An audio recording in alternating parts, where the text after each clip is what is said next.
17 سال کی عمر، یہ وہ عمر ہے جب ایک نوجوان اپنی زندگی کی سمت ابھی طے کر رہا ہوتا ہے، لیکن دہلی کے ایک نوجوان کے لیے یہ عمر ایک ایسا فیصلہ لے کر آئی جس نے بر صغیر کی تاریخ کا رخ بدل دیا۔ اس نوجوان کا نام منتجب الدین تھا۔ ان کی پیر و مرشد نے انہیں خلافت عطا کی اور پھر ایک حکم دیا، دہلی چھوڑ دو اور جنوب کی طرف نکل جاؤ۔ 700 اولیاء کے ساتھ کسی نامعلوم سرزمین کی طرف، نہ راستہ معلوم، نہ منزل کا نقشہ، نہ زاد راہ کا کوئی انتظام، اور پھر بھی یہ قافلہ چل پڑا۔ سوال یہ ہے، دہلی جیسے مرکز کو چھوڑ کر ایک 17 سالہ نوجوان کو ہزاروں میل دور ایک نامعلوم علاقے کی طرف کیوں بھیجا گیا، اور اس مشن کی وہ کون سی قیمت تھی جو تاریخ کے صفوں میں آہستہ آہستہ گم ہو گئی؟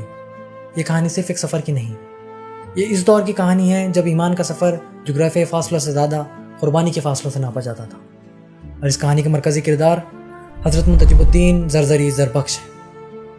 وہ پہلے بزرگ تھے جن کے قدم دکن کی سرزمین پر پڑے، لیکن اس مقام تک پہنچنے سے پہلے ہمیں یہ سمجھنا ہوگا یہ سفر شروع کہاں سے ہوا۔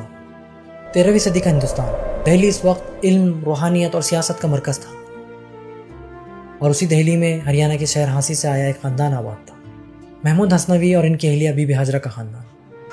اسی گھرانے میں سن 675 ہجری میں ایک بچہ پیدا ہوا، منتجب الدین، جن کا نسب امام ابو حنیفہ تک جاتا ہے۔ ان کے بھائی برہان الدین غریب، عزیز قتال، رب الفاتح، اور بہنیں Bibi Khadija, Bibi Aisha, Bibi Maryam, Bibi Amina اور بی بی حمیدہ تھی۔ بچپن ہی سے یہ بچہ باقی بچوں سے بہت مختلف تھا۔